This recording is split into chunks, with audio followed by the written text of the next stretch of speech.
Hi friends, welcome back to our channel the rice couple. ఈరోజు మనం చేయబోతున్న video sweet dosa. ఇన్స్టెంట్గా 30 మినిట్స్లో ఈ దోశ అనేది ప్రిపేర్ చేసుకోవచ్చు. బెల్లంని బాగా దంచుకొని అందులో కొన్ని వాటర్ యాడ్ చేసుకోవాలి. వాటర్ యాడ్ చేసుకున్న తర్వాత స్టవ్ మీద పెట్టుకోండి. బెల్లం అనేది మొత్తం కరిగేంత వరకు మనం మిక్స్ చేసుకుంటూ ఉండాలి. పిల్లలు కూడా చాలా ఇష్టంగా ఈ రెసిపీ తింటారు. ఒక్కసారి ట్రై చేసి చూడండి. బెల్లం మొత్తం కరిగిన తర్వాత స్టవ్ ఆఫ్ చేసుకొని ఈ బెల్లం నీరుని మనం ఫిల్టర్ చేసుకోవాలి. ఎందుకంటే ఇందులో ఏవైనా కూడా రాళ్ళు అందుకుంటే కనుక మనం ఫిల్టర్ చేసుకోవడం వల్ల అవన్నీ వెళ్ళిపోతాయి. ఫిల్టర్ చేసుకున్న తర్వాత అందులోకి కొంచెం గోధుమ పిండిని యాడ్ చేసుకుంటూ విస్కర్తో ఉండలు లేకుండా బాగా మిక్స్ చేసుకోవాలి.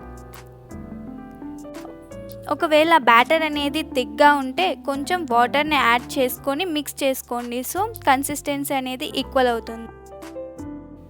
మీరు మరీ నీళ్ళగా కలుపుకుంటే కొంచెం గోధుమ పిండిని యాడ్ చేసుకొని కన్సిస్టెన్సీ అడ్జస్ట్ చేసుకోవచ్చు. ఈ విధంగా దోశకి మనం ఏమైతే బ్యాటర్ ప్రిపేర్ చేసుకుంటామో ఆ విధంగా ప్రిపేర్ చేసుకోవాలి.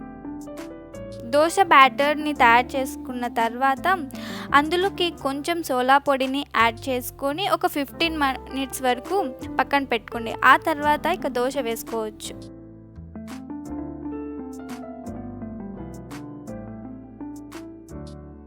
పిల్లలు కూడా చాలా ఇష్టంగా ఈ రెసిపీ తింటారు. ఒక్కసారి ట్రై చేసి చూడండి.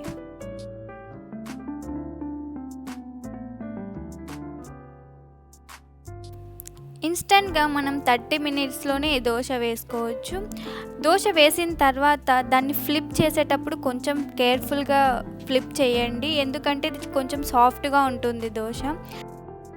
ఈ దోశకి కాంబినేషన్గా మీరు చికెన్ కర్రీతో కానీ అలాగే ఉల్లిగడ్డ కారంతో కానీ ట్రై చేస్తే చాలా బాగుంటుంది. ఒక్కసారి ట్రై చేసి చూడండి, ఖచ్చితంగా మీకు నచ్చుతుంది.